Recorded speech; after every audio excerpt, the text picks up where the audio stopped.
So what's the sequence of today? First mask, second classes, and then the speech. So I'm really happy to see you all here. Welcome. I'm also extremely glad to the Free State of Saxony that they have built this cathedral big enough for this event, so that we have not to suffer from any restrictions, at least for the graduates of tonight. I would like to thank Hannes van Bargen for this prelude. He will entertain, amuse us with music later on again. I would also like to start with thanking Constanze Klemm, who made all this possible and organized us, and is also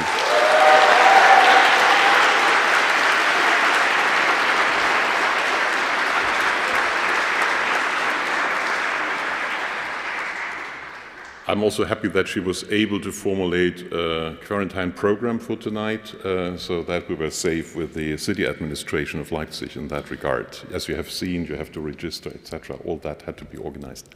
So a very warm welcome from all the consortium and from my side in person to that rather unusual graduation ceremony.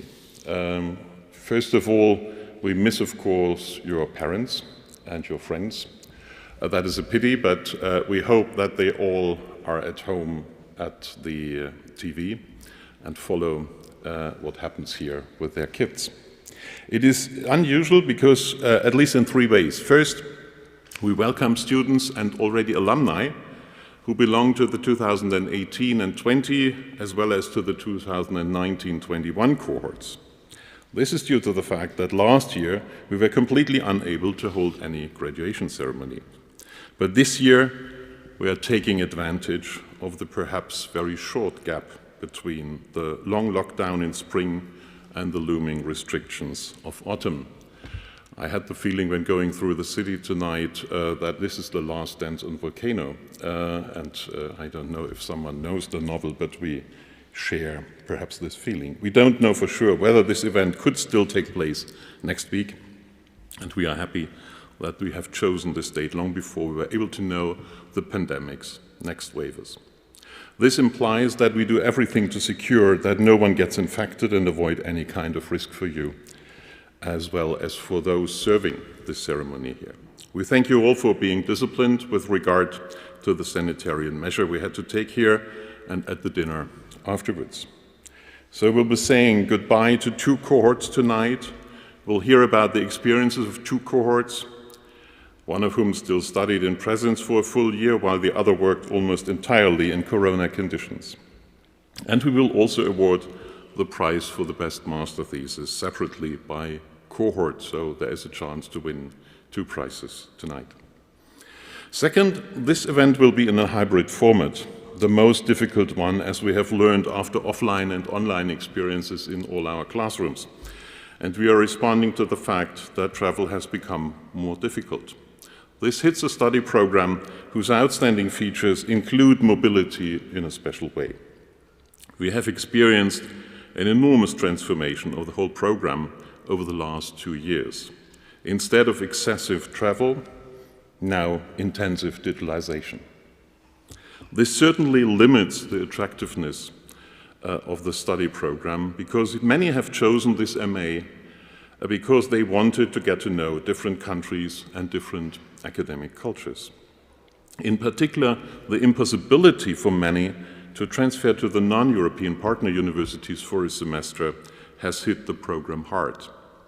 And just now, those who dared to travel to Addis Ababa this year had to make their way back last week after the civil war in the country spread. The example of Addis Ababa already shows that we cannot blame everything on the virus. There are other factors that will impact the mobility scheme in the future as well. The debate has already started about less traveling in the future if we want to effectively defy climate change. One result today is the combination of live act and streaming, which makes it possible to share the graduation ceremony with relatives and friends, at least from afar. I'm certain that the graduates' thanks for all the support they received during their studies are as warm as they have been when parents were sitting physically in the audience. The hybrid organization also makes it possible to have colleagues from the universities in Ghent, Roskilde and Wrocław present here, and from London virtually with us, virtually or live, but in any case in color.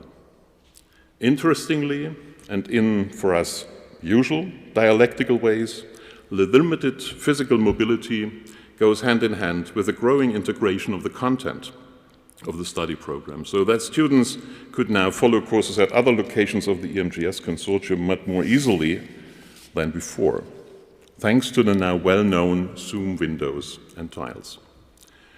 Disadvantages come almost with advantages as well. One has to be ready to see and accept them. And third, the pandemic has certainly shaped the time of study in a particular way for many who are celebrating their graduation tonight. But let's not forget the many other things that have happened during your study times.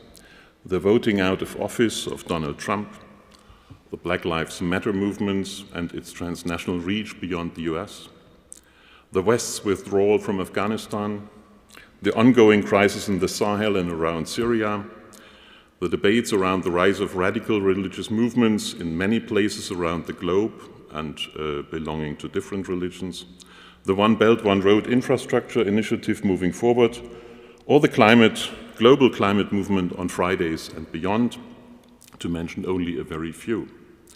Globalization is no longer the same as it was a few years ago, and therefore global studies is also changing. But what remains is our conviction that we have trained all of you in a way that you will continue the good tradition of this degree program to quickly take responsibility in many different areas and constructively drive these new global dynamics from where you take your first job. I would like to welcome you all to our graduate ceremony and just quickly say something about the next items on the program, being your moderator disappearing in a second. We will first see some photo impressions from the last 3 years of study.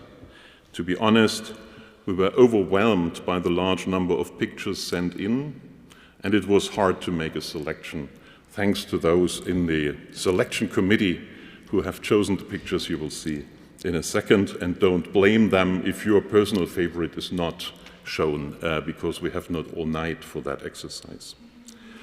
After that, and I remind you, in the alphabetical order of the study locations, representatives of the cohorts will speak briefly about their experiences with the program. This is a usual exercise, and everyone looks with pain how much the other places are applauded for their efforts. So be careful with what you say. We will then hear and see on screen the address to graduates by Patrick Wallace from the London School of Economics, followed by a musical interlude. Finally, the cohort awards for the best master thesis and the best degrees will follow. We will then listen to music again and look forward to gathering everyone for a group photo to keep the memory of this very special graduation ceremony alive visually. I wish you all a wonderful evening and at the same time congratulate both cohorts on the successful completion of the EMGS program. And I would like to thank the entire consortium for your wonderful perseverance during these strange times. Thank you.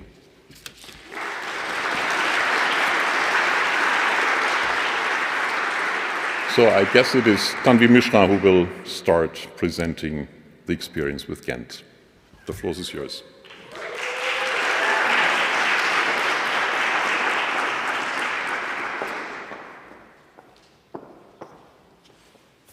Hi. So when I volunteered to do this, I had a very different, more generic speech in mind, but something weird happened a couple of weeks ago that made me realize a few things about global studies and all of us. So it was my second week at my new job, and a colleague walked up to me to introduce herself, and within a few seconds, both of us not only realized that we both studied in Ghent University, but also that we both did global studies. In fact, she's here right now, Ava. Hi, there she is. So this random incident made me realize how privileged all of us are. Not just privileged in the sense that we had the means and resources to do this course, but also how lucky we are to have found EMGS. It also made me realize how small the world really is and how global studies is making it smaller. It brought together some of the most fascinating and brilliant people I've ever met. In Ghent and Leipzig, I managed to learn and unlearn more than I ever thought I could, meet incredible people, and forge lifelong friendships. I truly feel lucky to have met all of you. Now, since I'm supposed to be representing Ghent, I'm going to start by saying that Belgian beer is the best beer in the world, and I'm going to fight anyone else who says otherwise.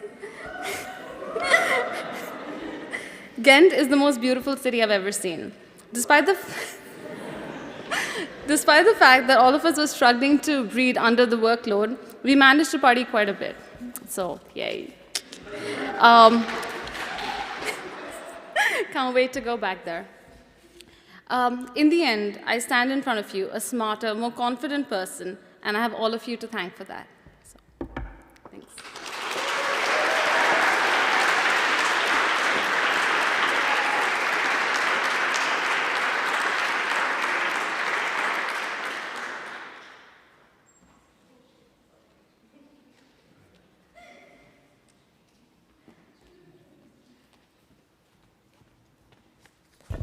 Hello. Hello, everyone, and welcome to our graduation ceremony. My name is Aishwarya Parihar, for those of you sitting wondering, did she also go to school with us? Yes, I did, Leipzig, Vienna. And I'm from the 2019-2021 cohort, or as someone coined it, I don't want to take away their credit, the cursed cohort. So the last time we were all together physically, more or less, was in Beilbach for winter school. And looking back, what a blissful time it was, a time before pandemic. But I will not indulge in the pre-pandemic nostalgia already. Instead, I want to congratulate all of you, as this is our graduation ceremony. But mostly, I want to congratulate you for being able to pull off writing your master's theses. I wonder how you did that because, okay. Thinking about my time in Leipzig, I'm instantly transported to the first week of orientation. Everyone meeting for the first time, cookies and chocolates outside the hall, and some early cultural shocks for me. Most of them food-related, now that I think about it. When I mistook quiche for a pizza, okay, there's context here. And I expressed my disappointment to Janne, a dear friend now. It's good because we bonded over that. I never had quiche before, and it looked like the pizza from the top. And when I took a bite, it just felt wrong. And I confided in her. Pizzas are a lot different in Germany. So she very sweetly clarified it for me. This is actually a quiche. Ah, this is what a quiche is, okay. And then, of course, there was the cold and the rain, and the cold and the rain together, which isn't like when you hear about European winters for the first time. It's really something else when you experience it. It was my first time away from Asia, and that's why my year in Leipzig was also very significant. It was personally one of the most transformational years of my life. And not to sugarcoat it, it was bittersweet.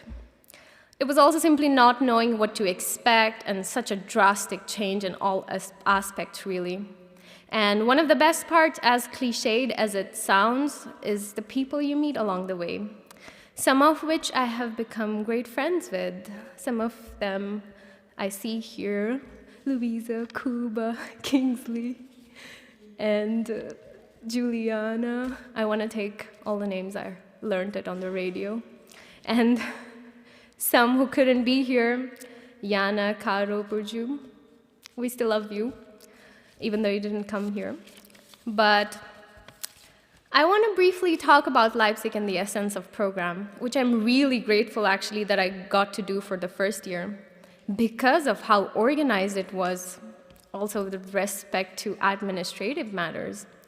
I can imagine it could have been a lot harder. But we got a proper orientation thanks to Stefan and Constanza, who literally held our hands and took us to the immigration office, the bank, and whatnot. And so I especially emphasize the importance of that, especially for internationals like myself who don't speak German, on which, by the way, I've still not made any progress. Well, we have the pandemic to thank for that, because I went to India after the first semester break and got stuck there for the next 5 months, as a result of which I forgot all the 3 words of German I had learned. I do feel, even though that our program was in English, it would have been, which is a language I'm very comfortable with. Thank you, colonial forefathers. It would have been a lot better if I were fluent in German, but that's my fault, so. The first semester was very intensive, but it was also partly due to the change in education system for myself, coming from an examination-based education system, having no proper experience in conducting research. But of course, thanks to all the professors who were always keen to help. But what also really helped was asking a million questions to your friends. And I also really enjoyed the content of most of the courses. I felt the curriculum at Leipzig was very structured, which could have felt restrictive at times, but I'm very grateful because in retrospect, I learned how to narrow down. I do wish there were other means of assignments than just term papers, but the good thing about that is that all the bonding that happened at Albertina during the paper writing season. It's true how they say, misery does love company. A bittersweet experience in Leipzig meant some great meals, some great conversations, some great lectures, some bitter experiences, but I will not get into that. And the transitional period to the second university was kind of overwhelming with the visa issues, which we have been talking about a lot anyway, but I still want to put it on the map because of the kind of toll it takes on internationals. Because a huge part of this program was mobility, I'm a bit sad that I couldn't experience it to its fullest. But nevertheless, we made the best of it. On that note, I want to say congratulations once again, and thank you for being a part of my journey. I'm going to leave you all on an inspirational note by quoting the ultimate graduation song, I think. Don't stop believing, hold on to that feeling. Thank you.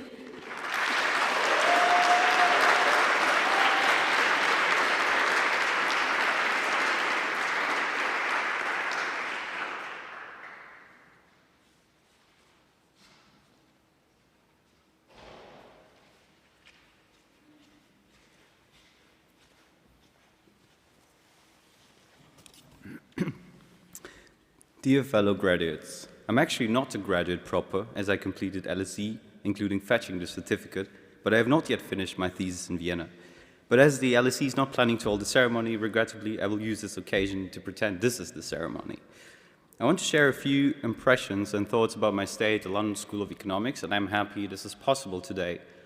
As a first-generation migrant with a Russian Jewish cultural background, I came to Germany in 1997 and was raised in Frankfurt. Against the backdrop of Germany's image of being a country of opportunity, getting a so-called recommendation for the upper secondary school enabling later university admission is a compelling task for those who were told that perhaps the low income of a parent might prove to be an obstacle for success in this very type of school. Even though marks can be great, teachers continuously put off migrant and working class pupils by letting them know that their so-called expectable success will probably result in failure or insurmountable problems. Instead of seeing the shortcomings of a trinomial school system introduced in Prussia 200 years ago and blaming the inadequacy of the status quo and assumptions unfit to deal with the challenges modern society and times pose, it is easier to dispose dreams and hopes. And indeed, the perpetuation of social strata is striking. Many talented people with similar stories let themselves be discouraged by the institutionalized biases embedded in the German educational landscape, apparently favoring children from more normal backgrounds. On this note, let me cite a study commissioned by Arbeiterkind.de, which translates as working class child. For every 100 children, 79 from a family with at least one studied parent and 27 from families with parents without university studies make it to university. EMGS was therefore not only an extremely enriching experience from an academic perspective, but also quite a revelatory personal safari maneuvering the world of subtle, socially codified environments, discourses by narrow elites, which are more or less unattainable for the average dude coming from the lower echelon of society, or dude, or, you know, or women. Sorry. Which in itself is a valuable experience. More work on that matter must be done. Growing up in Frankfurt, a city where more than 60% of the population have foreign roots, I was always very curious about intercultural, historical, social contexts in an attempt to find answers to the question if we can ever feel German or at home in a society that on the one hand demands integration, but still others you with labels or questions such as where are you really from? Having a Jewish family background, this question was very topical for me.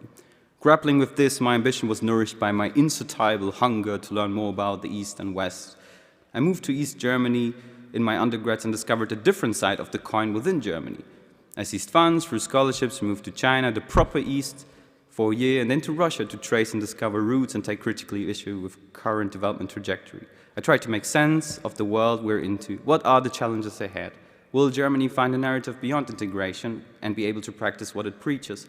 How can Europe come to terms with authoritarian regimes? How do we beat institutional inequality and racism? How do we inclusively do this without having privileged high-ups patronizing the masses? Since I was a little boy, I've dreamed of going to the United Kingdom, either to Oxbridge or London LSE. Why? I was convinced that a potent linguistic native breeding ground hosts all centers of disruptive research to disseminate knowledge. The English language is probably the most spoken language in the world, therefore naturally providing the grounds for exchange with a wide and diverse spectrum of people.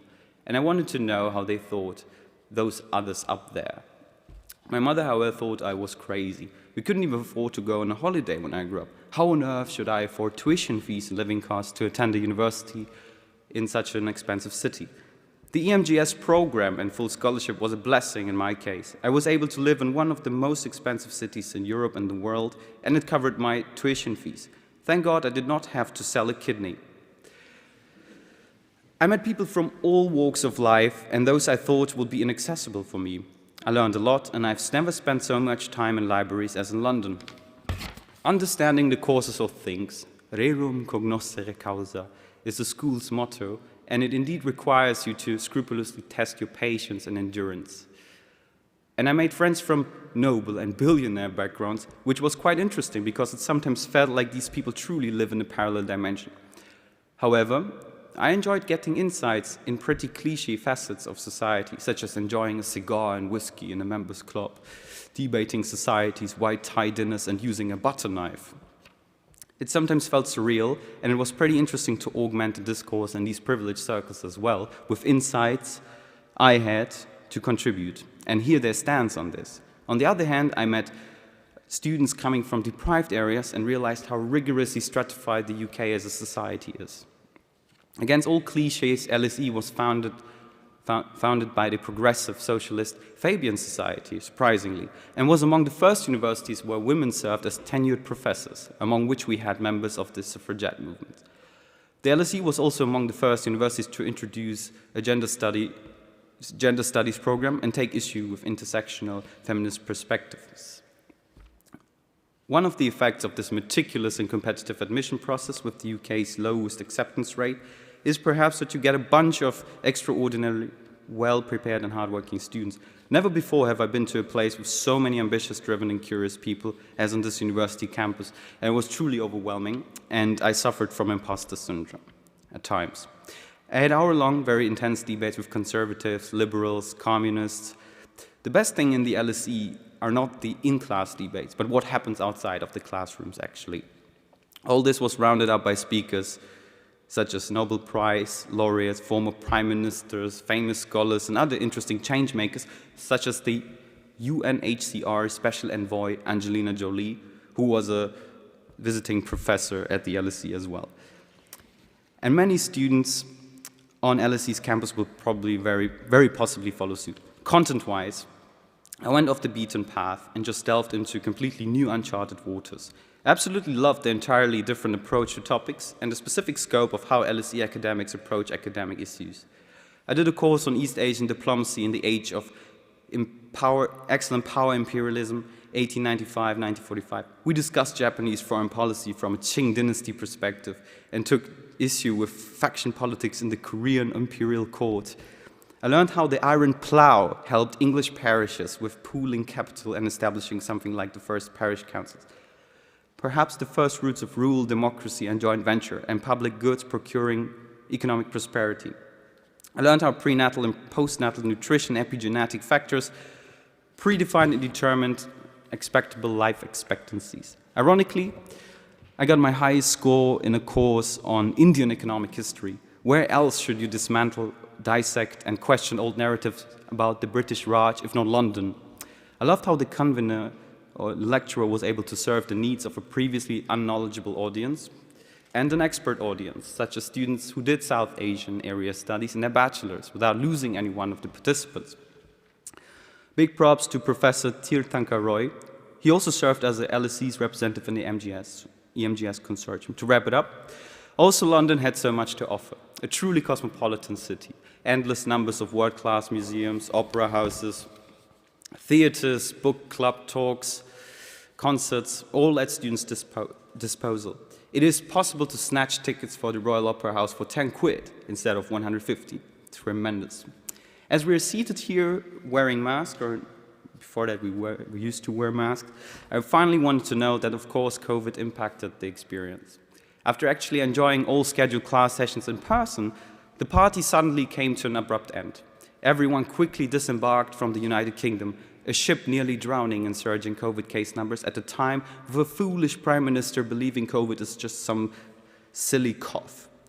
I, however, actually decided to stay and cycle around eerily empty central London. It was once in a lifetime experience to sit down on a bench whilst gazing at an empty Trafalgar Square. No cars, no people, no noise. Just me, Victorian architecture, my bike, and endless peace. I just wanted to say thank you because 5 minutes, which I perhaps exceeded by far, are insufficient to sum up the valuable experience, this dream of mine which came true. I hope I will put the knowledge I acquired to proper use to make my mother proud and make changes in society to make it fairer, more socially permeable. Meritocracy is an illusion. It was all just luck. Thank you for listening to my monologue.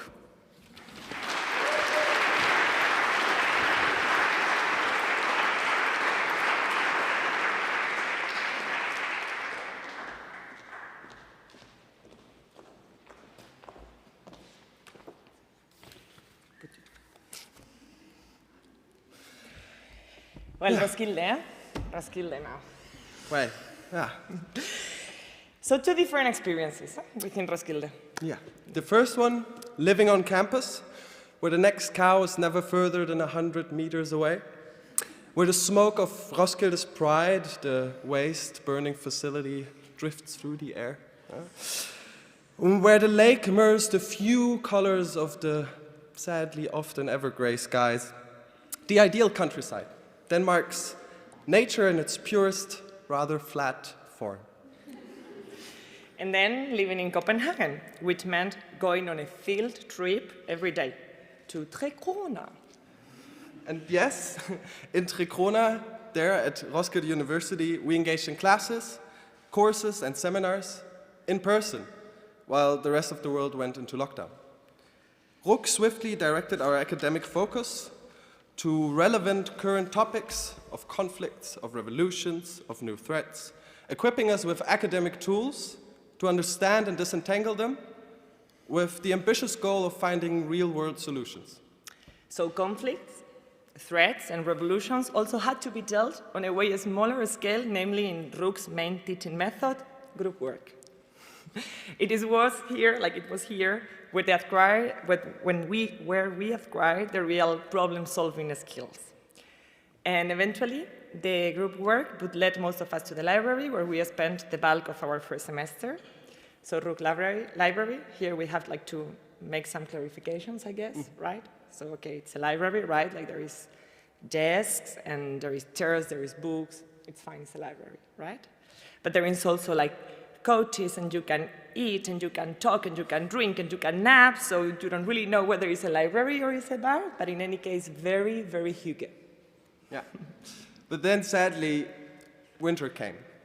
Corona came back. We said goodbye to any sign of sunlight for the next 4, 6, 8 months.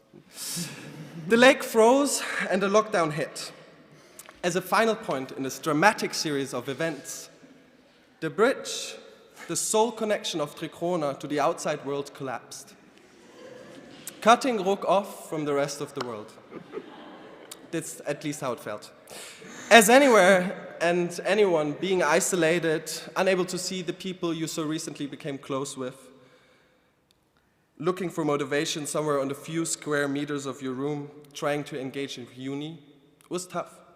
And I want to empathize, and that goes to all of us in this room, that in whatever way you made it through, that is an achievement you can be truly proud of.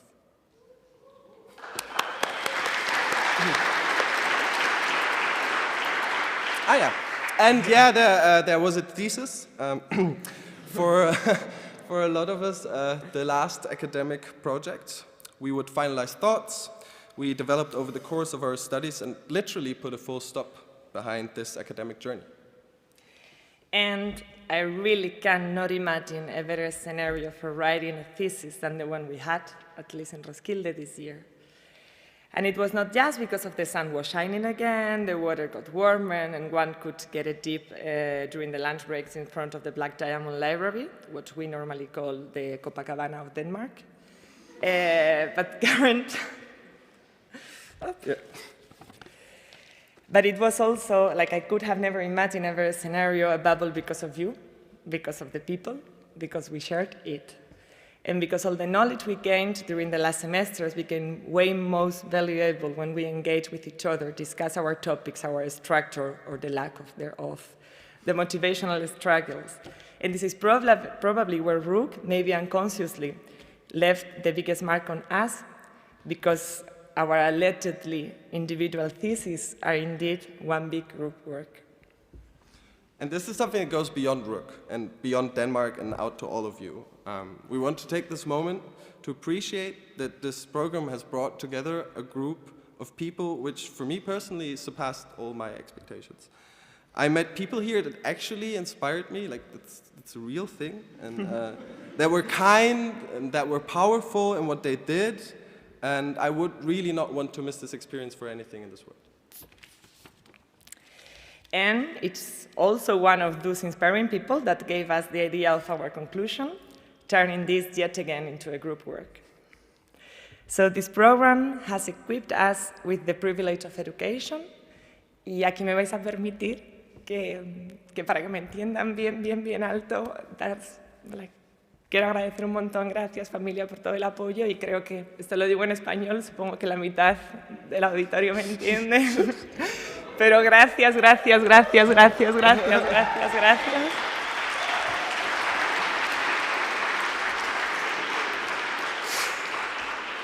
So yeah, we've been equipped with the privilege of education, and not only with the privilege of education, but also with the privilege of a network of people that seemingly aspire to do great things and will most likely achieve them, right? So eventually, a lot of people in this room will end up in positions where we might be able to do something.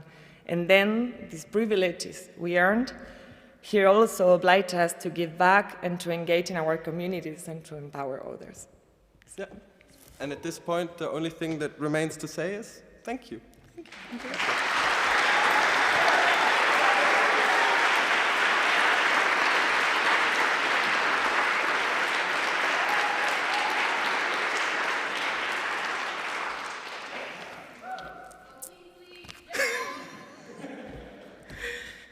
Okay, I'll do this in German. Who am I kidding? So conventionally, when people are requested to present speeches at events, be it a wedding, a TED talk, a funeral, or even a graduation ceremony such as this one, the audience expects these people to break the ice by cracking a joke, to lighten the mood, but I wouldn't do that for two reasons. First, because our set has gone through the unprecedented eventuality of the coronavirus pandemic. And secondly, but most importantly, some of your problems are way bigger than my jokes. So, well, I'm glad people are able to crack a smile there. And just in case some of you are still wondering why the others are smiling, it's because they got the joke, but you didn't. So, you need to catch up. The world is a cruel place. Now, here's the deal. At this moment, I'm tempted to complete the rest of this speech in German, but I'm afraid only two people in the world understand my German. And those two people are Kingsley and I. So I wouldn't do that. And and by we I mean Kingsley and I, have succeeded in decontextualizing the German language into what we call Afro-Higher German. So where the word Upsilon is not just the letter Y, as in the German language, but this letter enigmatically doubles as a phrase for, I just messed up. So the next time you mess things up, feel free to use the exclamation Upsilon, essentially asking yourself why. Why you had to wait for everyone else to be vaccinated before doing yours, because you thought vaccinated people would all die and you'll be the only remaining human being in the world. Surprising. Why you always removed your mask in public transport systems, because the coronavirus is simply a hoax. Really? And you're the only intelligent person to figure that out? Amazing. Today, I simply look at such people and I say to them, Upsilon. Well, I'm sorry for not introducing myself by myself, because apparently Nigerian politicians find that fascinating. So, my name is Kingsley Jima, and I am from Yola, northeast Nigeria. And please, don't ask me if my people invented Boko Haram, because some Europeans would casually ask me that question. Usually what I say to them is, yes, my people invented Boko Haram, but we didn't know what it was until another continent discovered it for us. And finally, some other country somewhere, I'm not calling names, helped us by declaring it a terrorist organization and by giving it a suitable name. But up until then, we had no idea what Boko Haram was until it was discovered and it was renamed, interestingly. So we appreciate, I must say, some continents and countries are way too kind. Okay. Back to my introduction. As many of us seated here, I studied for my first year here at the University of Leipzig and my second at the University of Vienna. And I must say it was quite a ride for most of us. I'm speaking on behalf of the University of Vienna cohort. And by the way, forgive me for jumping the gun. I recognize the presence of the academic deans, professors, lecturers, and all representatives present, including, of course, my soon-to-be master's graduates in global studies. Please give yourselves a round of applause. So we have had intensive classes. We had exciting ones, and these classes were scheduled at the best times around the clock. For example, my friends would agree with me that at the peak of winter, the 8 a.m. classes were simply the best. I must tell you today that your swollen, sleepy eyes never went unnoticed each time you walked into that class. I am not going to say which courses those were. But I'm sure someone is thinking about the global history class with Professor Matthias Medel. I didn't call names. Yassine, was that you? It's Yassine.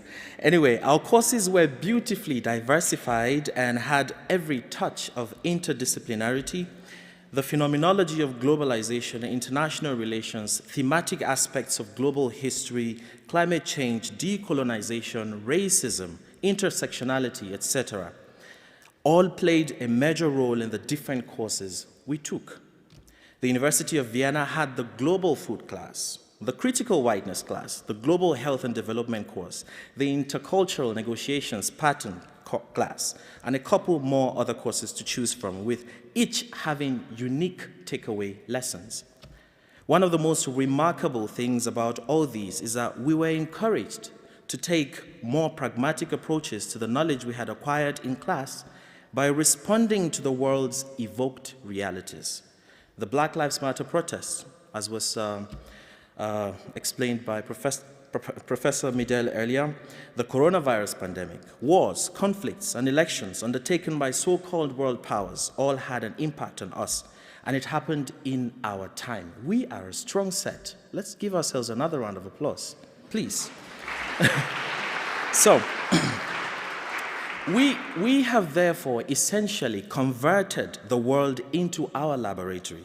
We didn't simply consume theoretical knowledge, but we experimented our acquired skill set by living through actual realities.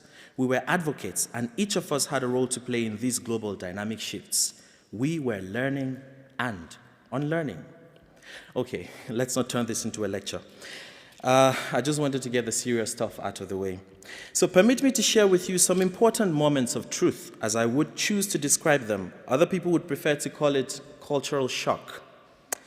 I had no idea what a sauna was until the winter school opened my eyes, and I mean this in the most literal and metaphorical sense.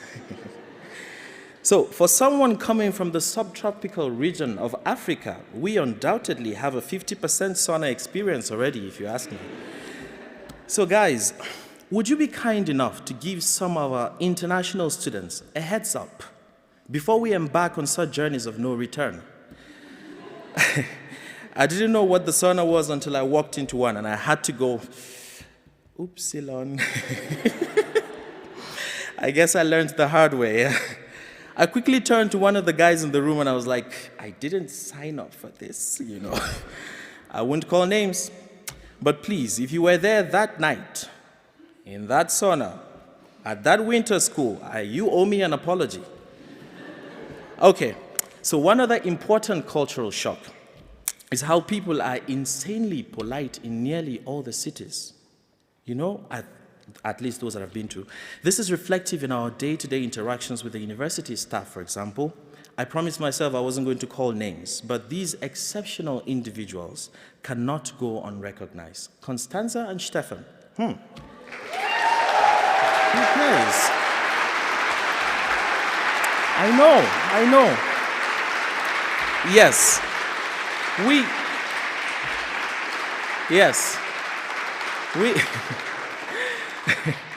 We can't thank you enough. Like millions of emails, yet you reply to all these. This is amazing. Birgit and Martina in Vienna, although they are not here, the Vienna cohort is most grateful to you. And for the people who made my stay in both Leipzig and Vienna amazing, Yasin, Konstantin, Naomi, Ian, Claudia, Caroline, Mariama, Maggie, Thilo, Salim, Max, Ludo, Ash, Kuba, Juliana, Yana, Ilma, Eden, Elias, Amabel, Vincent, Starry, Christine, Hannes, Marine, Ruven, Elizabeth, Louise, Teresa, Mink, Genesis, Phil, Apple, Teve, where are you? I see you, all right. And Puju, who had the amazing parties, you know, that the rest of us were always at her place at countless times.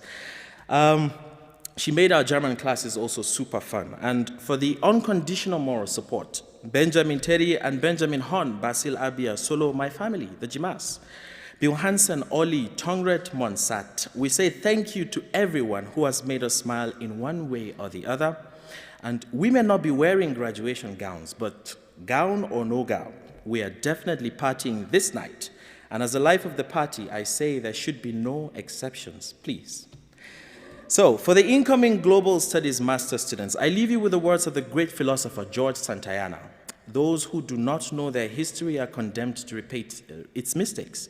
I'm almost certain that my friends would agree with me that we have all experienced individual and collective growth in these beautiful 2 years we have spent together. The class of 2020/2021, do not be afraid to doubt everything. Omnibus dubitandum. Let's go out and change the world. Okay, I should probably just go back to my seat before they call the police and charge me for inciting too much excitement. Okay, so, wir werden mehr darüber sprechen, wenn ich sicher bin, dass ich mein Zertifikat erhalten habe. Vielen Dank.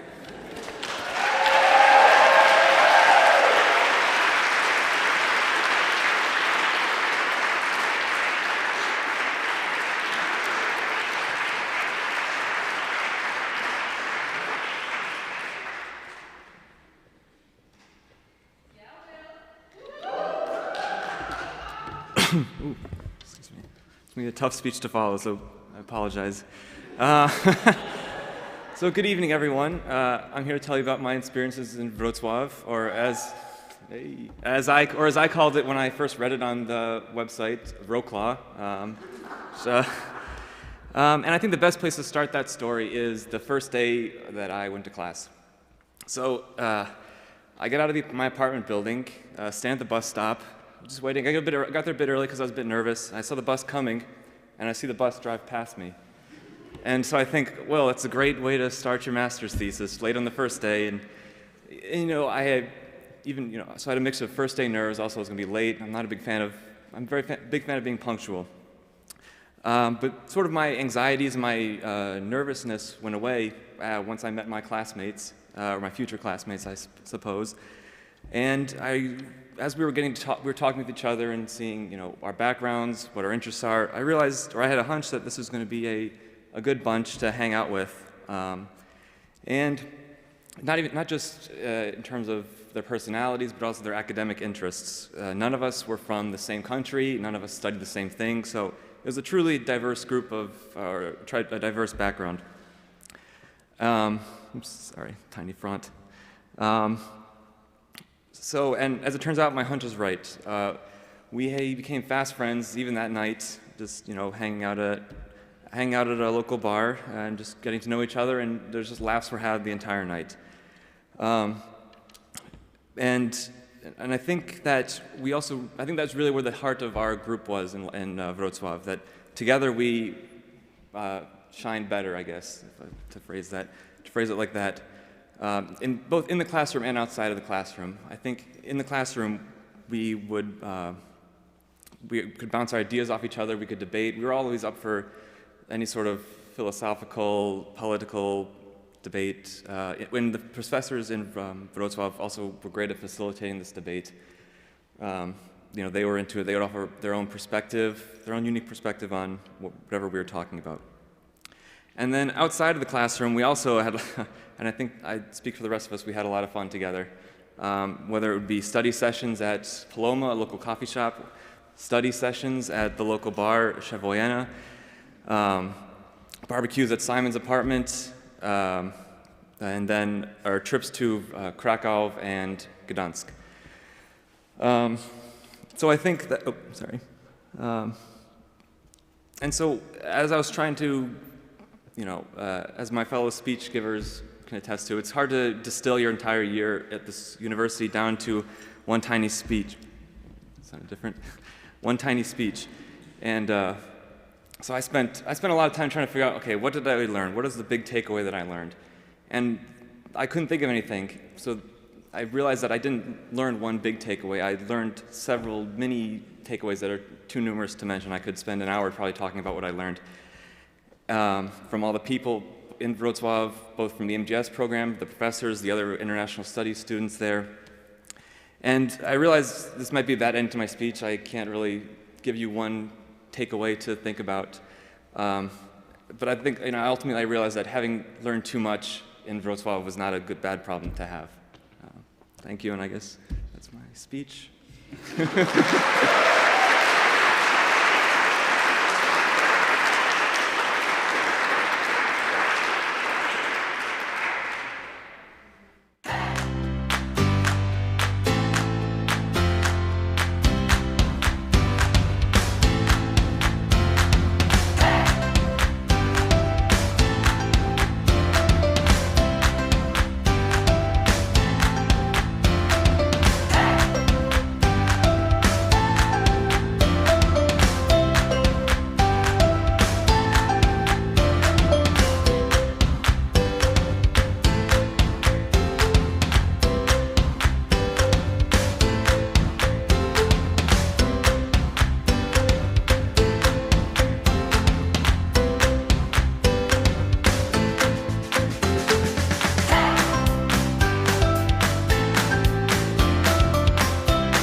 Hello, my name is Patrick Wallace. I'm head of the Department of Economic History at LSE, and you may also know me as formerly the director of our MSc programs, and that's the role in which I know many of you.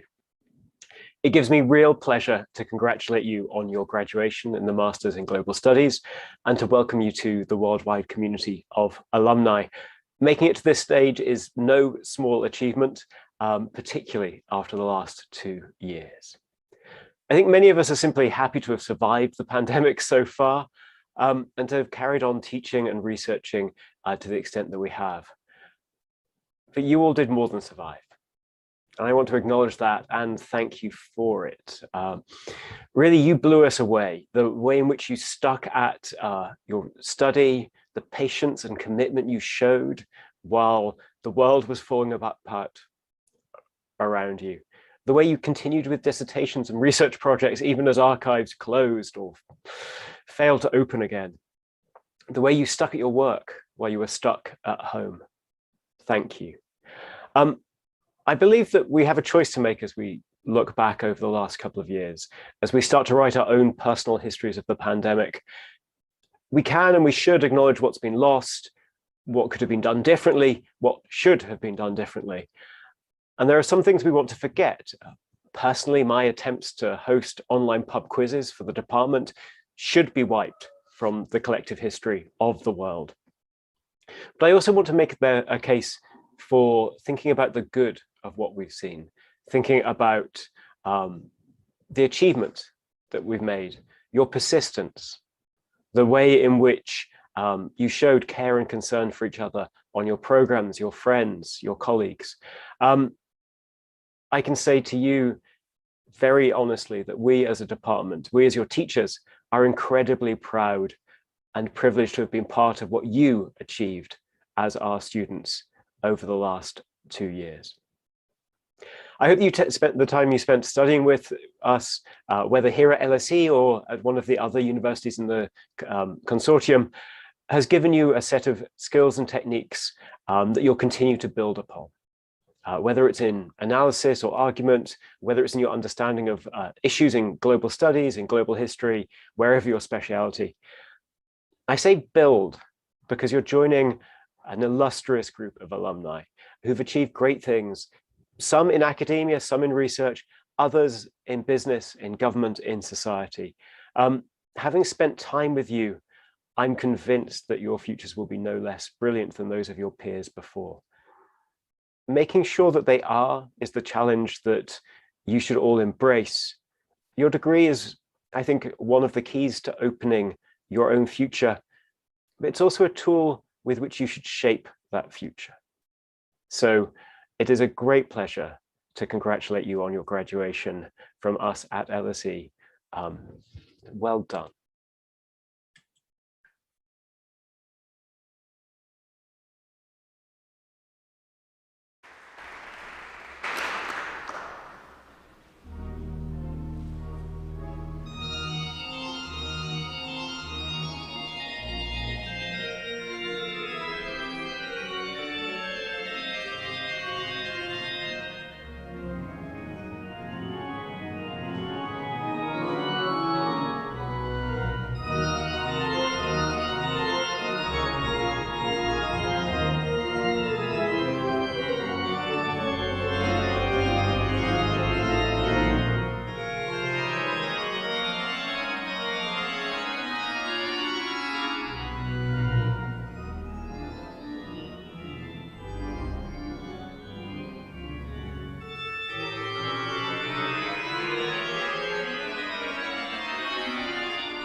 Hello, everyone.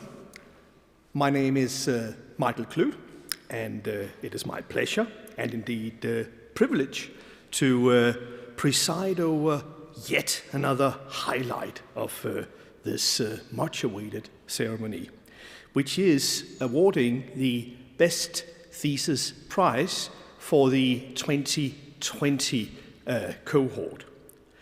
We have 6 nominations out of 57 graduates, and I will just list the names of the nominees. The first one is Pia Grace Bansaki,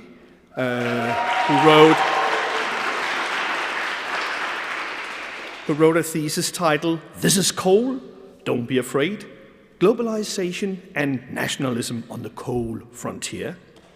The second nominee is Puya Daya,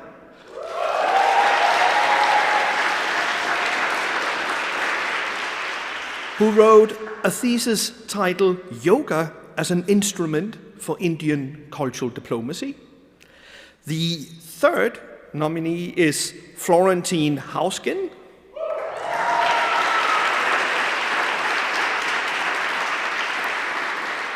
who wrote a thesis titled Gerechtsried, a City of Economic Integration, the Economic History of the Former Refugee Settlement Gerechtsried, and what we can learn from it for refugees' economies.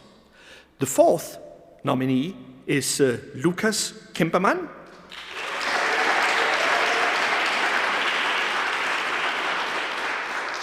who wrote a thesis titled Taming Digital Capitalism, the Cultural Political Economy of Platform Governance in the European Union. The fifth nominee is Lasse Kors,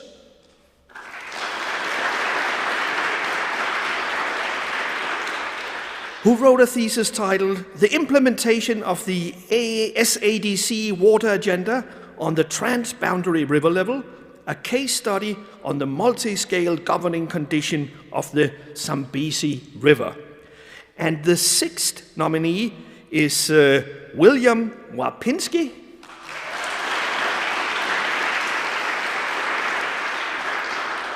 who wrote a thesis titled Friend or Foe, Framing North Korea from 2017 through 2018.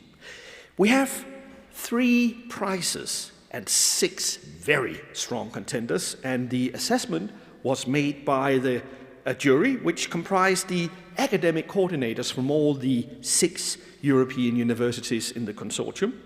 And I can tell you it was a tight race indeed. But let's move on. We will start with the third prize, which goes to Florentine Hausgen.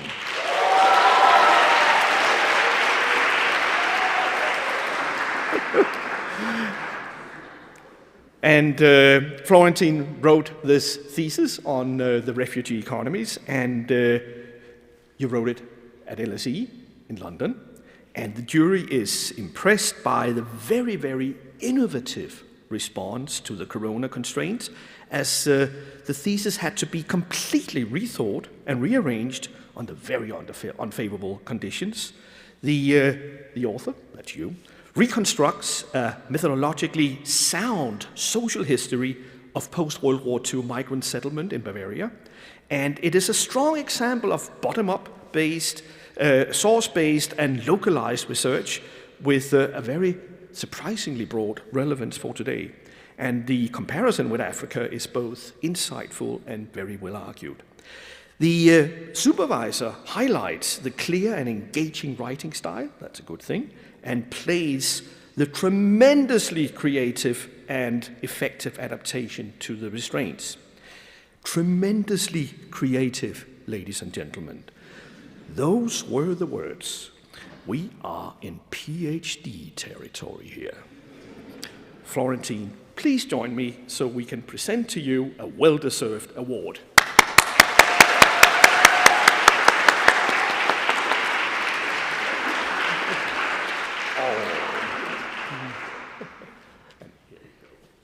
I think we have a photo shoot.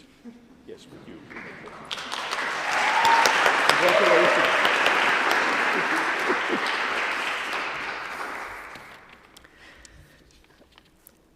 And now, for the second prize of the 2020 EMGS Best Thesis, it goes to Lasse Kors.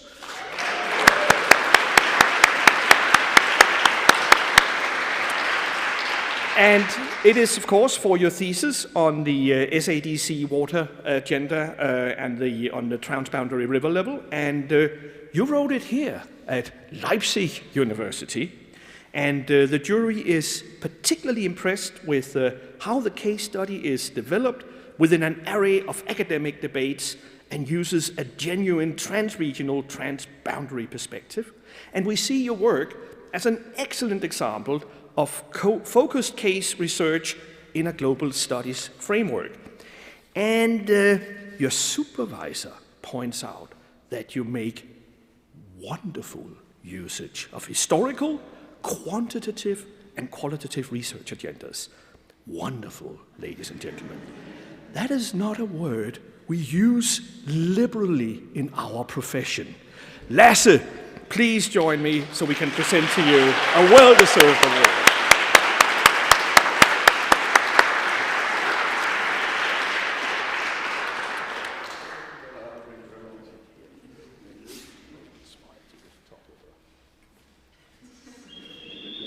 Congratulations.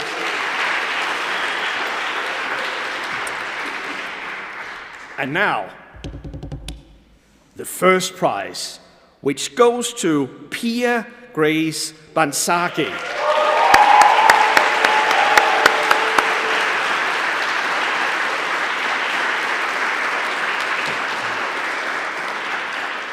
Pia Grace wrote her thesis at Vienna on the whole coal issue, and the jury notes that this is an exceptionally rich and informative contribution, both in analysis, interpretation, scientific debate, and methodological interventions. The author shows a remarkable maturity and a deep insight in the organization of the narrative presented and the interpretation of the results. The thesis is a joy to read, and an excellent example of using critical global theories that is both ambitious, wide-ranging, and thoroughly embedded in detailed research. It is, as one jury member notes, a worthy winner. The study illuminates a vital aspect of global negotiations on climate change and suggests how the discourse has an impact on emerging politics, sort of cutting across the developed boundary. So, Pia has not only produced outstanding research, she also provides insights needed to save this planet from our folly. So it doesn't really get any better than that. Now, Pia cannot be with us tonight, but I think we should give her a big applause she can hear wherever she is.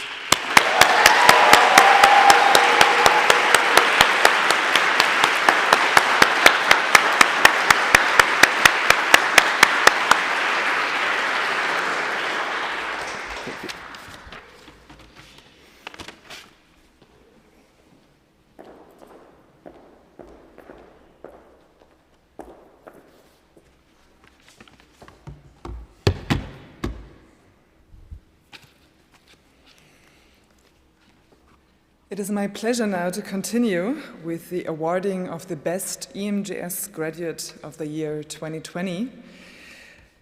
This prize doesn't require an extensive work in a committee, but it's a very dry administrative work. We simply have to calculate grades and to identify the best ones. But still, even if that is a dry calculation example, that is an extremely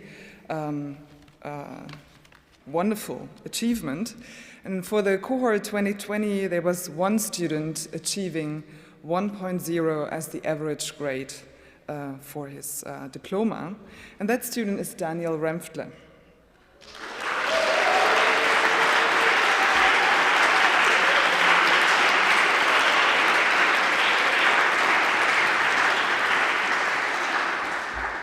I had the pleasure to teach Daniel in his very first term here at Leipzig University in the winter 2018-2019, still on site in the course Introduction to Global History. that course that also Kingsley cited. We didn't start at 8 a.m. It might have felt like this, but it wasn't really 8 a.m. This is a challenging course with a considerable reading amount and a number of different writing assignments, something that students who started in Leipzig might remember or might have already forgotten. That is a tour de force in which already Daniel excelled and achieved the highest possible grades. From Leipzig he moved to Roskilde, where he found himself in the turbulent moment of the incipient corona pandemic. So in this way, Daniel is part of the cohort of EMJS students that has demonstrated an outstanding and unpredictable degree of flexibility and commitment to the program, having to deal with the highly volatile, often frightening and burdensome, confusing challenges of the pandemic with which we had to deal until today as students and as lecturers. And therefore, it's not only Daniel, but the whole cohort of 2020 that was among the first to help also us as lecturers to find new ways to deal with the new conditions, finding ways to do research, to teach, to learn together, to socially interact together. And that is also why I would, from the perspective of lecturers, also give a big thank you to all of the students who helped us as advanced, biographically advanced people to go on in this situation. So before, let me just briefly say that Daniel has excelled in a program that he began after 2 BAs that he has already brought to the program in European Studies as well as in Arabic Studies. And already during these times of his BA program, he already committed himself to working with communities, refugees, students with disabilities, both in Mexico, Cyprus, and Germany, to commit himself not only as an academic, but also as somebody politically and socially engaged. Speaking English, Spanish, Russian, Arabic, and Italian, he is perfectly prepared to address the plurality and rootedness of the different globalization projects in different times and places, and to explore actors in different parts of the world, seeing how they are reacting as well as co-producing to the global condition. I think his MA thesis that is titled "The Tragedy of the Soy Commodity Chain, How Capitalist Mechanisms Drive the Tragedies of the Commons Along the Argentinian Soy Commodity Chain" is an excellent example for how global studies expertise can be made fruitful for an understanding both of localized and trans-regional agency, of local and trans-regional effects and costs of global connections, going beyond simplistic narratives of containerized world regions or nation states. So therefore, congratulations, Daniel, and all the best for a future career path.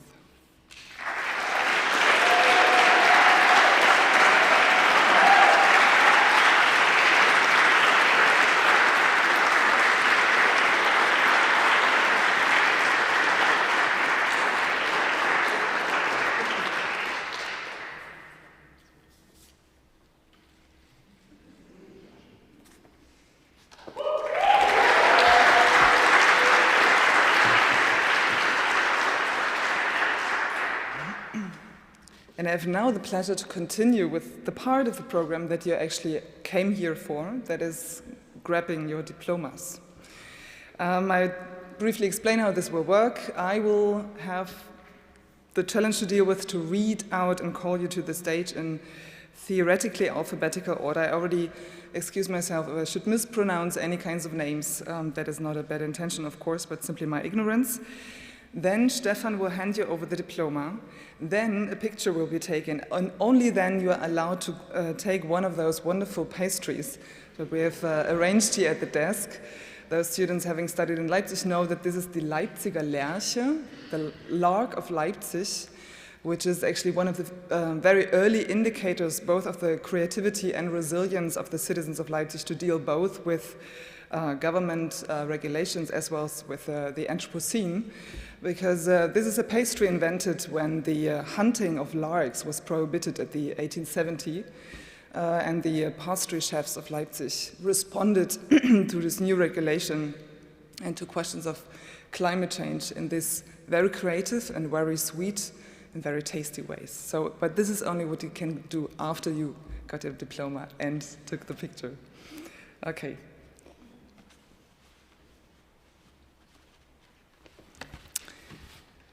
I have the pleasure to award diplomas to Luise Beichler.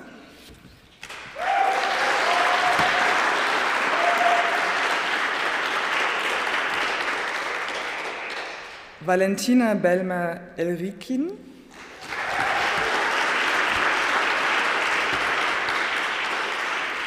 and Christopher Büdeker.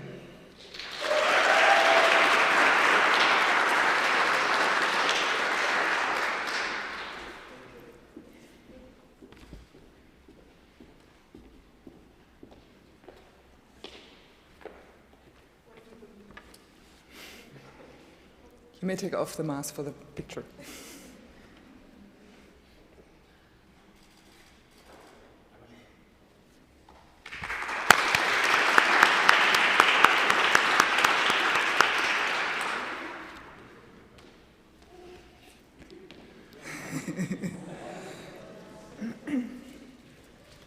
We continue with Hunglin Chen,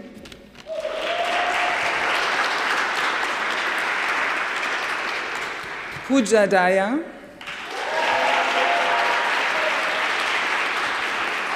and Elias de Gruyter.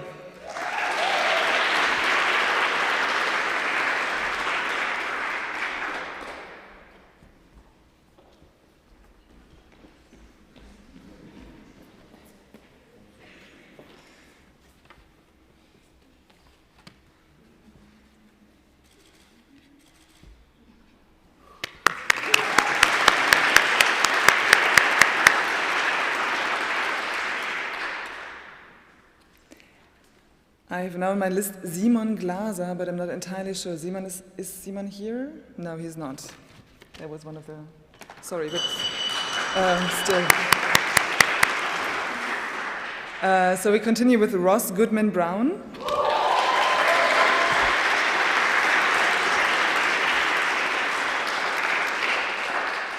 Florentine Heusgen, you have to come here again. And Muriel Hauser.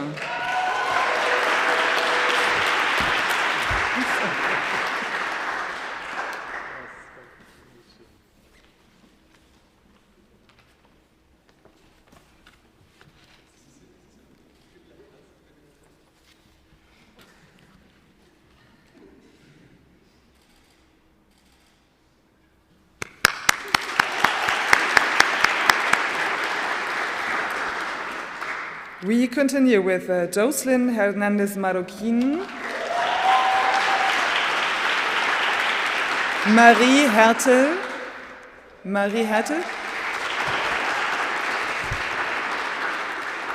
and Ranjit Kaur.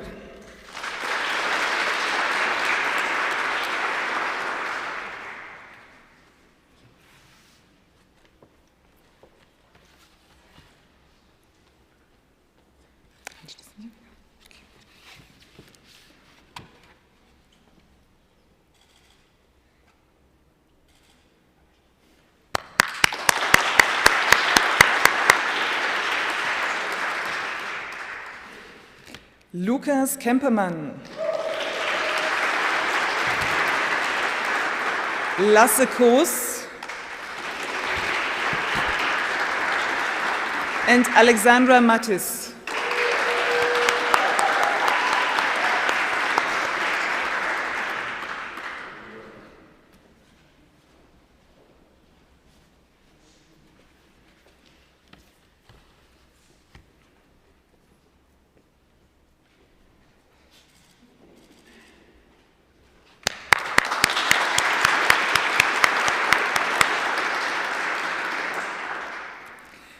I continue with Helena Main.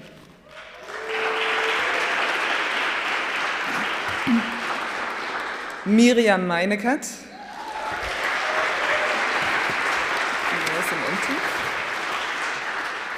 And Tanvi Mishra.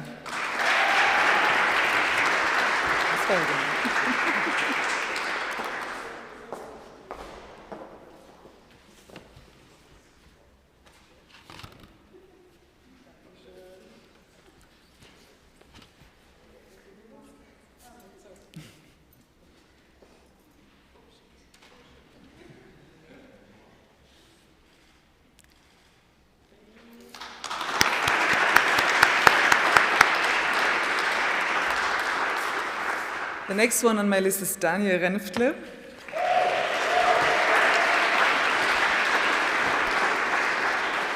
Raphael Schrade,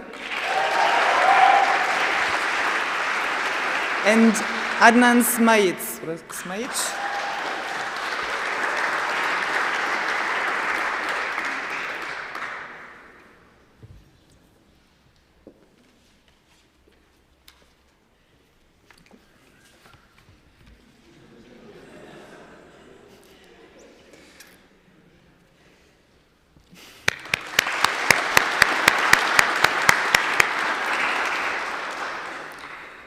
We continue with Jack Shumsky.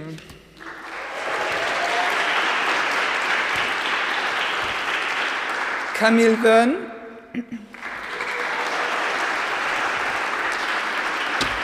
And William Wapinski.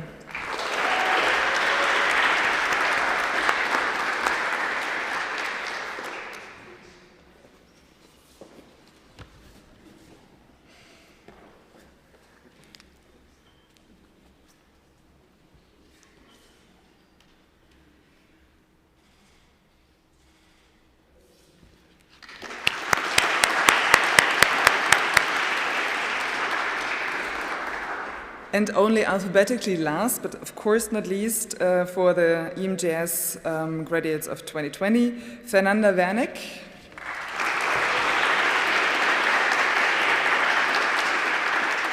Lian Chuyu, Mara Elena Zöller.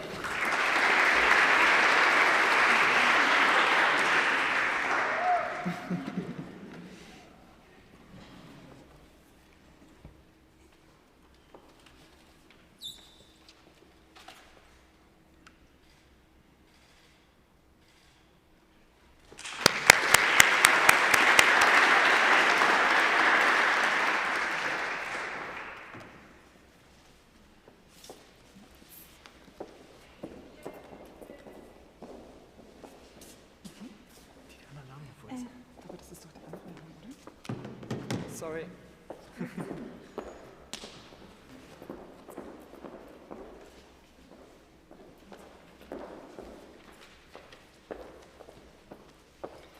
We wouldn't survive without Constanze. Okay, we have online participants, of course, and they should not be forgotten. It's a crazy world we're living in, but nevertheless, I hope you see us and we see you here. We think of you and we hope you're doing well. For the cohort 2020, our online participants, graduates, Pia Banzagi,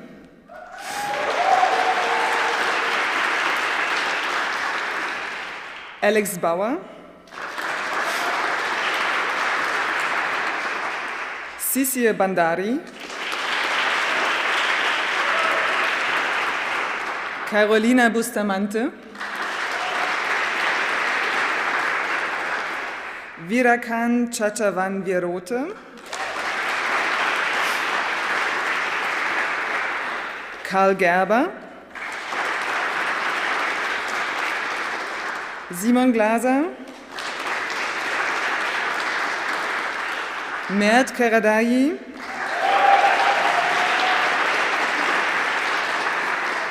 Mario Kikas,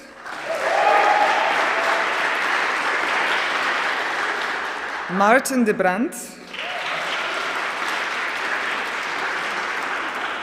Lola Pochet, Genesis Salas Cruz, Melanie Schleret, and Alessandra Volga.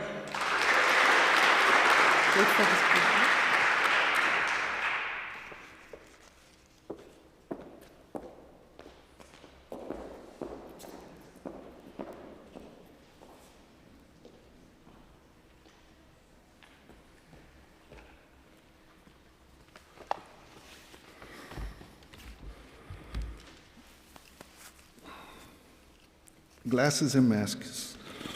Oh,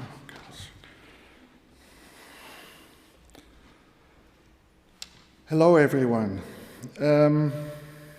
Finding my file. Moving to 2021.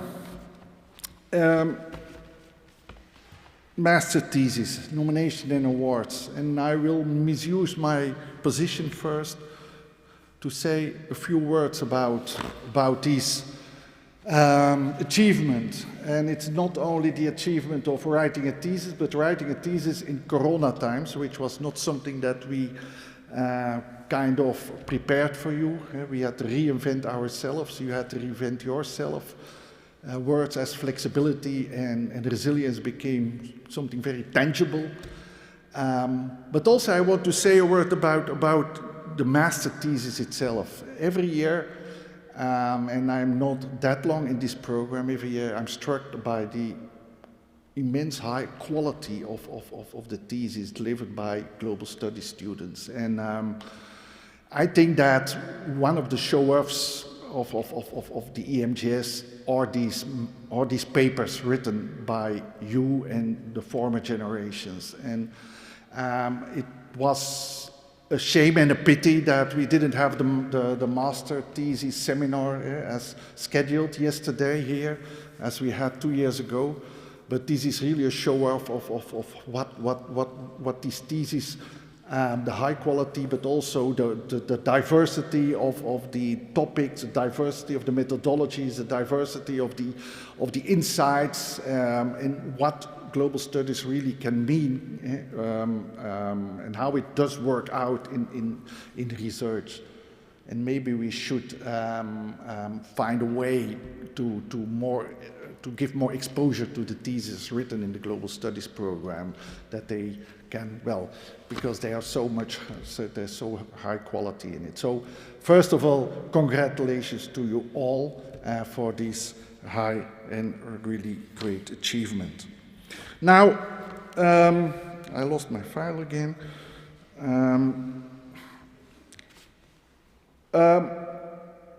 For these thesis for the 2021 cohort, we have the same procedure. We follow the same procedure as for the 2020 cohort, meaning that we have 6 nominations, and of these 6 nominations, we awarded 3 prizes. Now, as my colleague Michael already explained, all these nominated papers have been read also by a committee with 1 representative of each of the European partner universities. Well, these are the nominations in alphabetical order. First, we have Teresa Adams.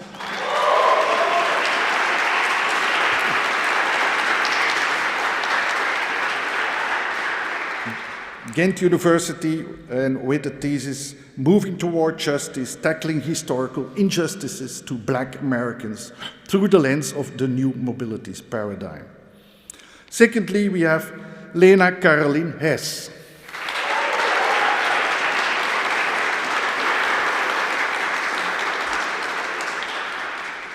Roskilde University, with a thesis on the national self-perception and repression of minority groups, a study of the consequences of China's self-perception on its ethnic relations with the Uyghurs. Third, Ruud Hoffer, London.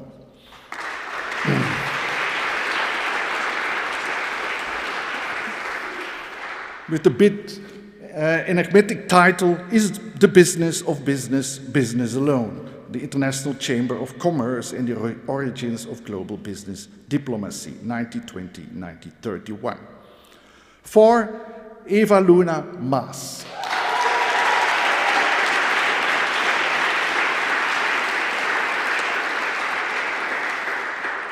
Ghent University, Towards a Transformative Understanding of Intersectionality, a Critical Frame Analysis of European Union External Gender Policy. 5, we have Juliana Pinheiro da Silva.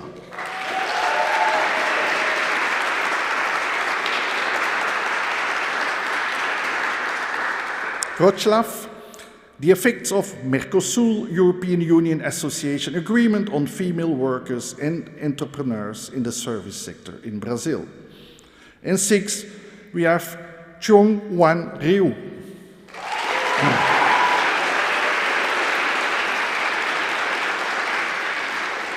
Leipzig. Provincializing 1968, the emergence of new political subjects in the social movements in South Korea. 1988, 1997. You also hear the wide diversity of topics. Wonderful.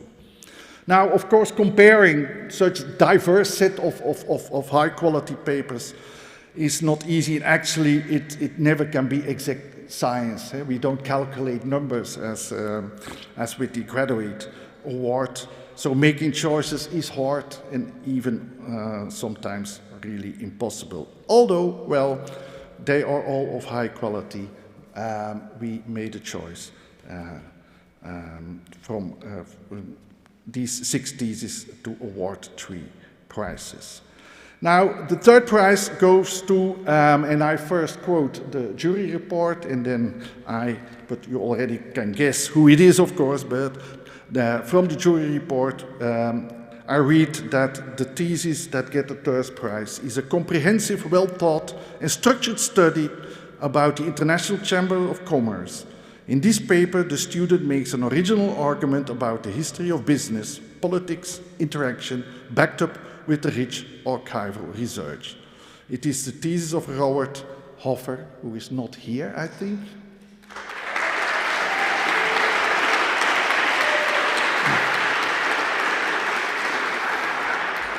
With that funny title, Is the Business of Business, Business Alone?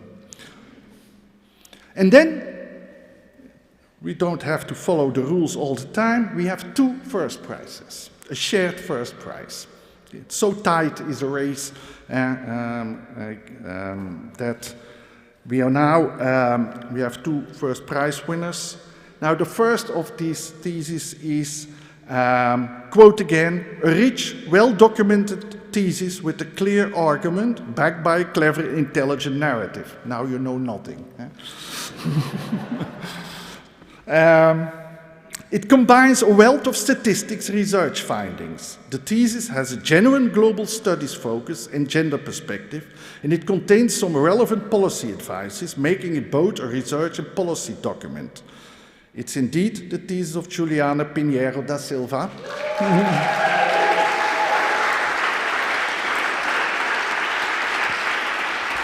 I invite her to come to the fore. You are here. Yeah. The effects of Mercosur-European Union Association Agreement on female workers and entrepreneurs in the service sector in Brazil. Congratulations.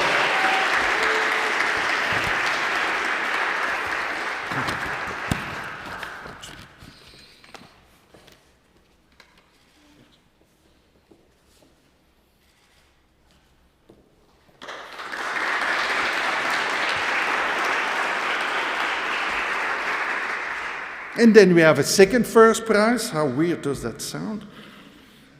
Quote, it goes to a strong global studies thesis, okay, that starts from an innovative view on the use of 1968.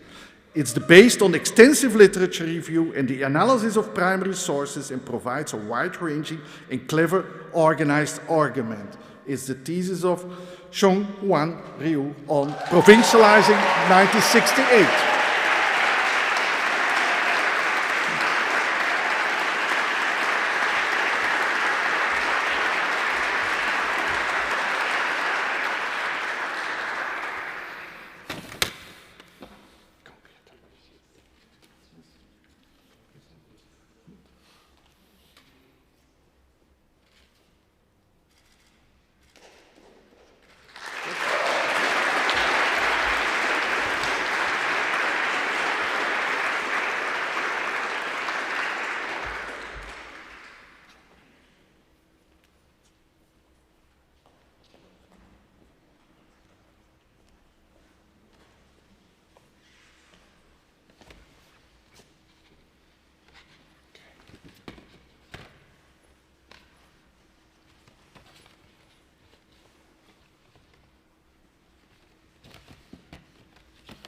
Sorry, but I have more than one prize, and I have to manage it logistically. So it's good news. Good evening. My name is Marek Wróblewski. I'm from the Wrocław University. I have a great honor and privilege to present the prize for the best EMGS graduate for 2021. It is worth to reiterate that the prize is awarded each year to the student who achieved the best final grade in the program. As Steffi said, the grade is calculated according to the German grading system, and the best possible achievable grade is 1.0. The price for 2021 is a bit different than for 2020. In fact, in 2021, no student achieved the overall grade of 1.0. However, several achieved the grade 1.1, which is absolutely a very great achievement, especially taken into account that the students who started in 2019 studied mainly under Corona regulations at two different universities. Within 2 years, it was a challenge for students and for us professors. I would also like to underline that this is a special prize because the winners must demonstrate constant engagement and concentration. Simply the best. Thank you. And now I will read all names and I will kindly ask to join us at the podium. Okay. In the right order. Ms. Rebecca Stegman.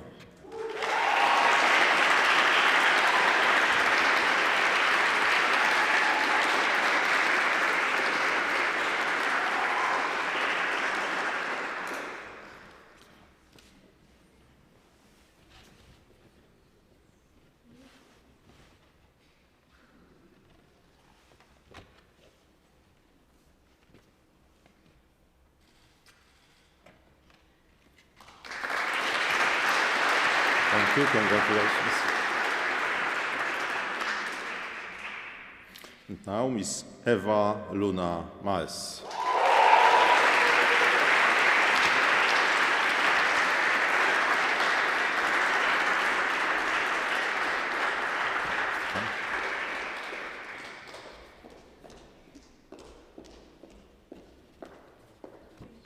Congratulations.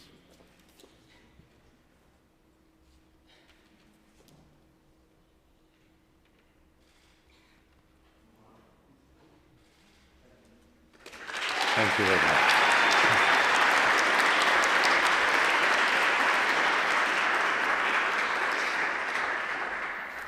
And now, Ms. Teresa Adams.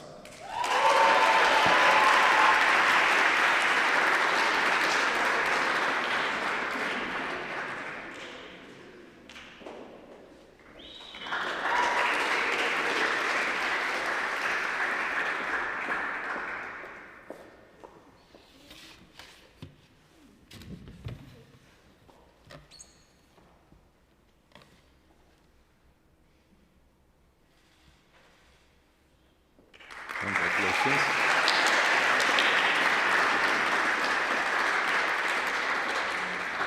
And now Mr. Seung Van Ryu.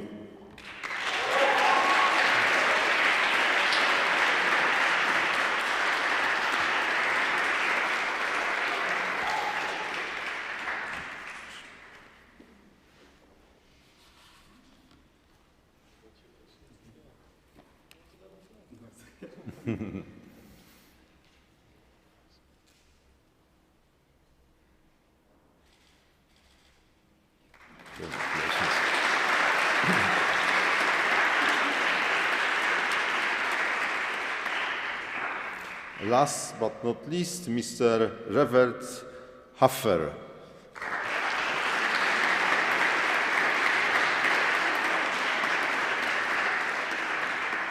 Mr. Revert Haffer is not with us today, this evening, but of course, he join us virtually.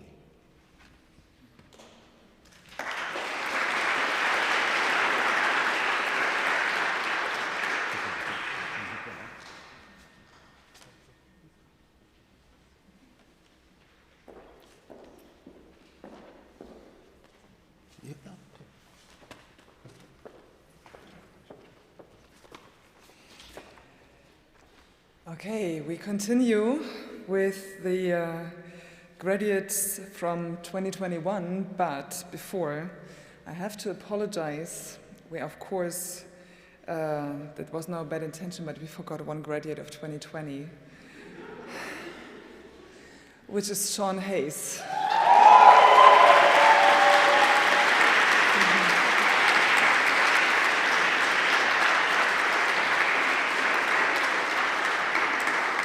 You will get a blanco certificate that you can now use for every other master's program.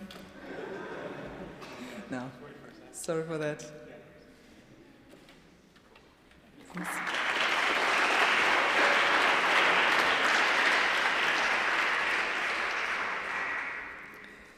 Okay, 2021, as Eric has said, that is the cohort that has almost completely studied online, and I'm really looking forward to meeting many of you for the first time in real life. And if I miss you because you don't look like this Zoom window, apologies.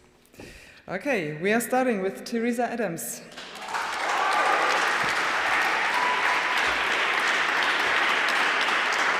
Yassine Benhadou. Angela Coris.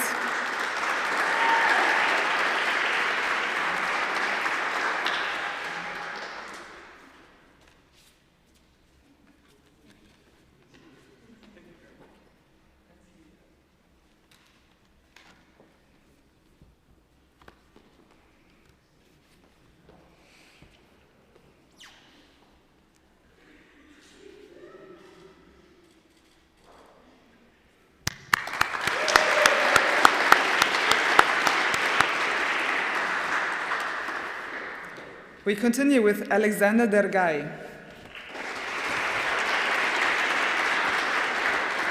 Mariama Diallo. Christiana Duku.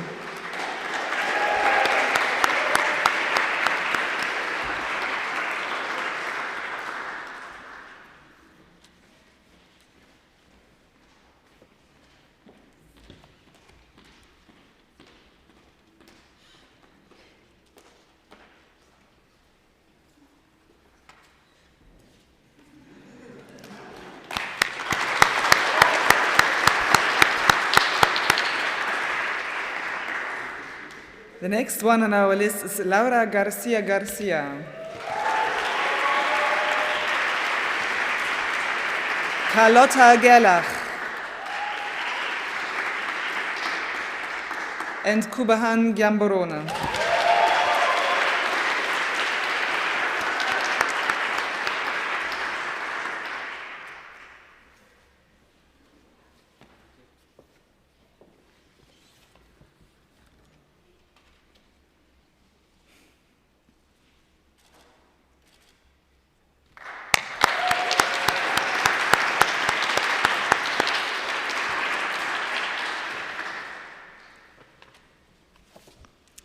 Leonie Held.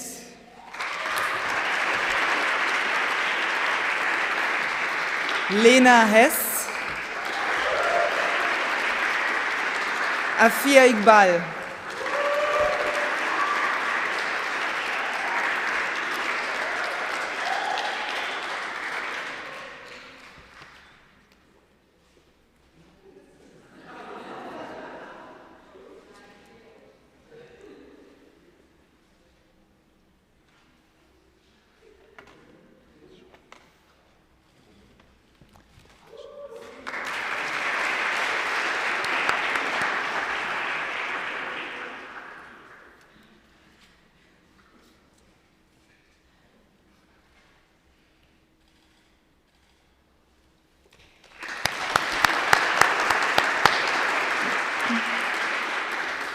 We continue with Julius Jessing. Kingsley Jima. And Maximilian Jung.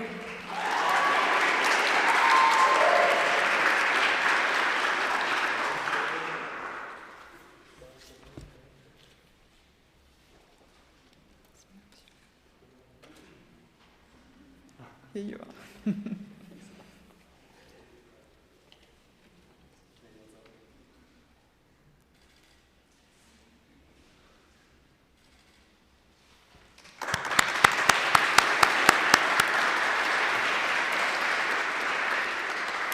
Amabel Koop.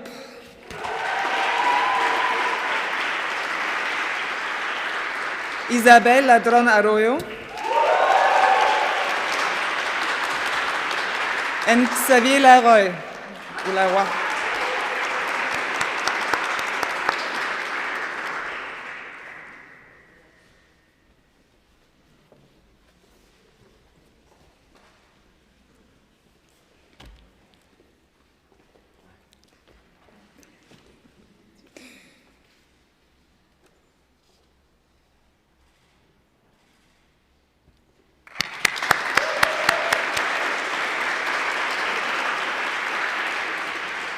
Ruben Janse Lindberg. Eva Luna Maas. And Hannah Metz.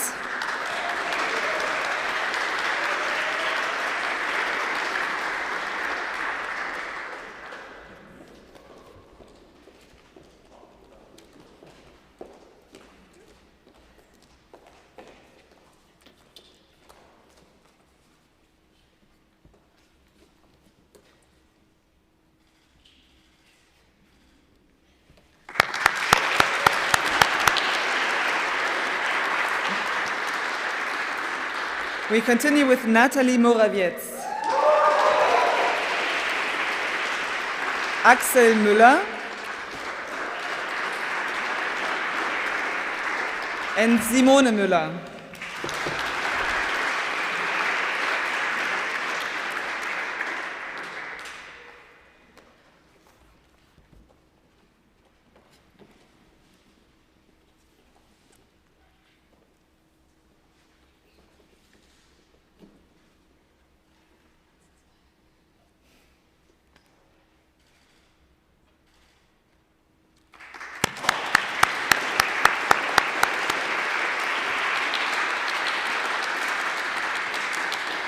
The next one is Yogeshwari Naidu.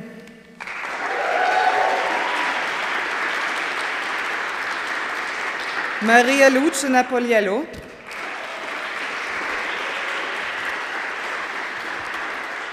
And Philip Novakovic.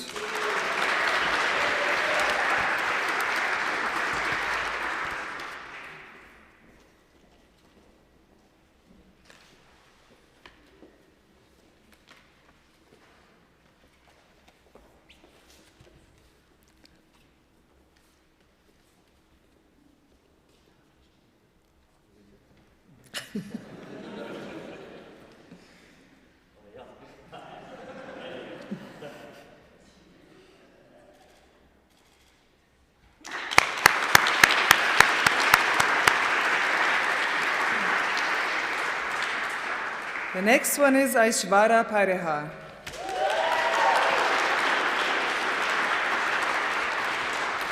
Nora Peulen and Juliana Pinheiro da Silva.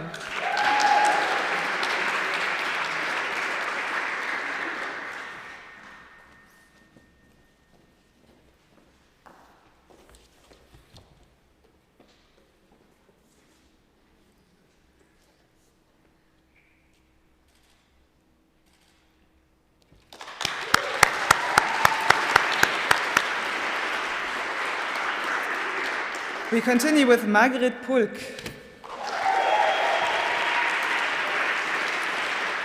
Seung-Wan Ryu and Javid Safarov.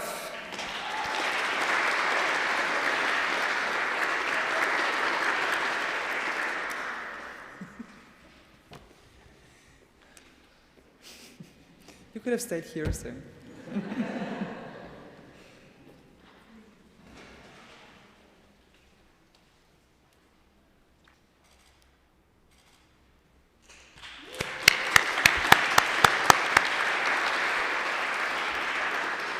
I call Karen Sanchez.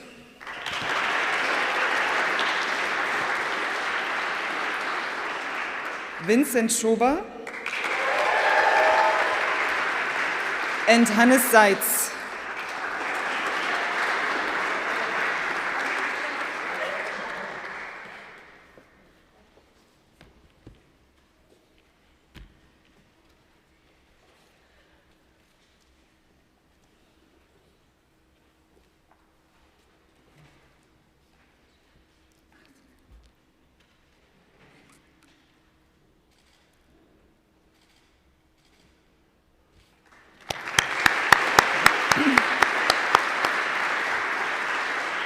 There are more larks.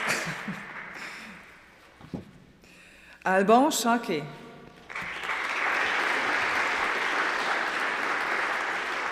Silvia Simonini.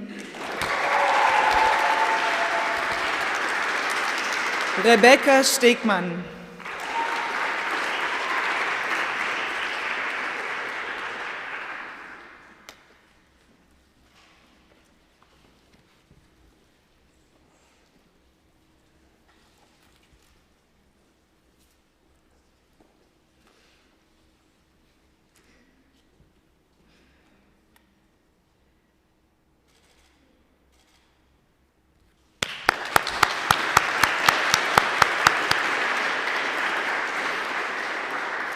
Ian Strong.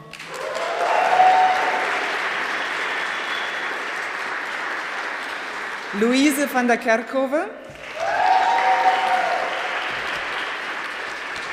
Artem Vlasov.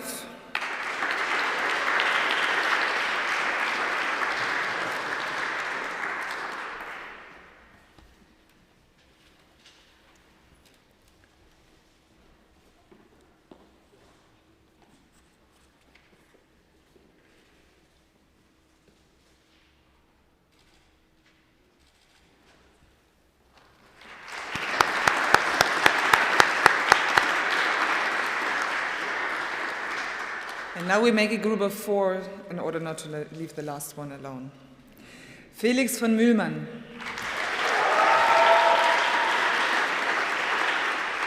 Sama Younes.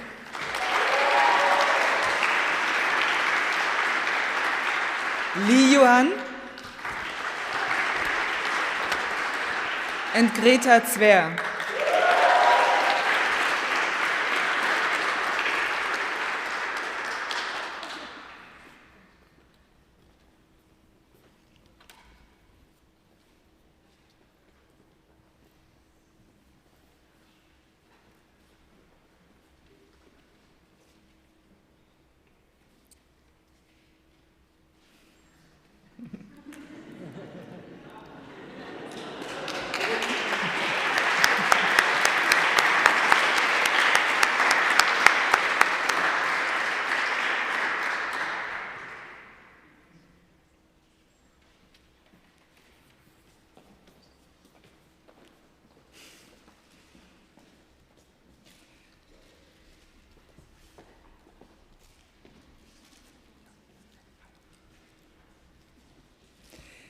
And there are still a few who cannot be with us today, but who still have to be celebrated and congratulated for their graduation. And we'll read those names here. I don't know if their photos also appear here. Jennifer Abele.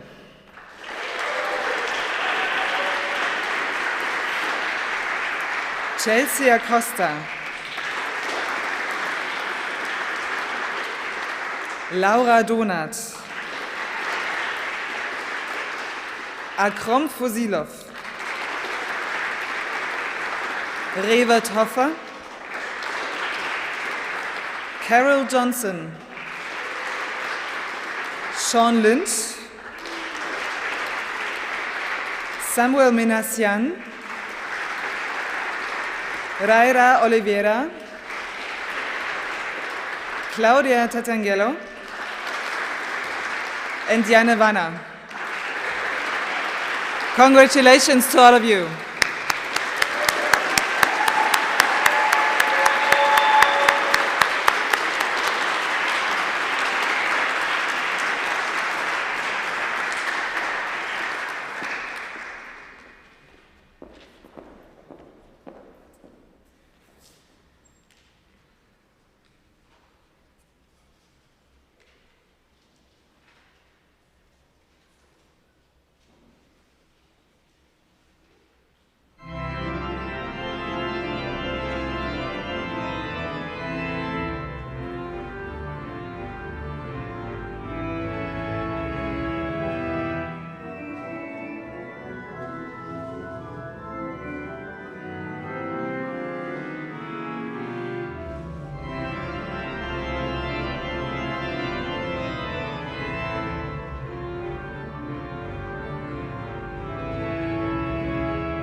have now the delicate task to close this ceremony.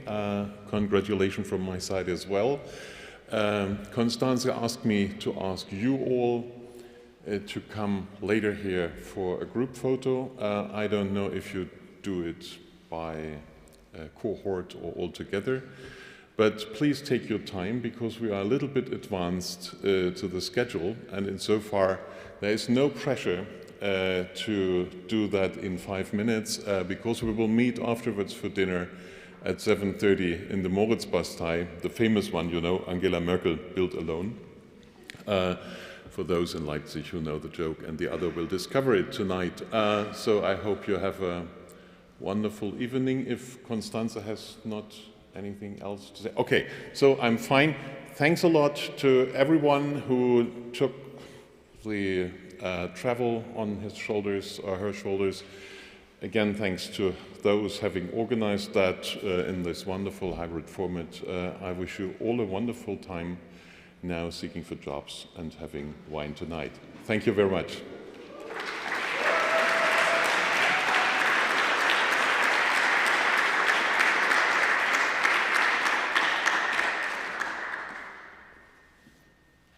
So, congratulations from my side first as well. And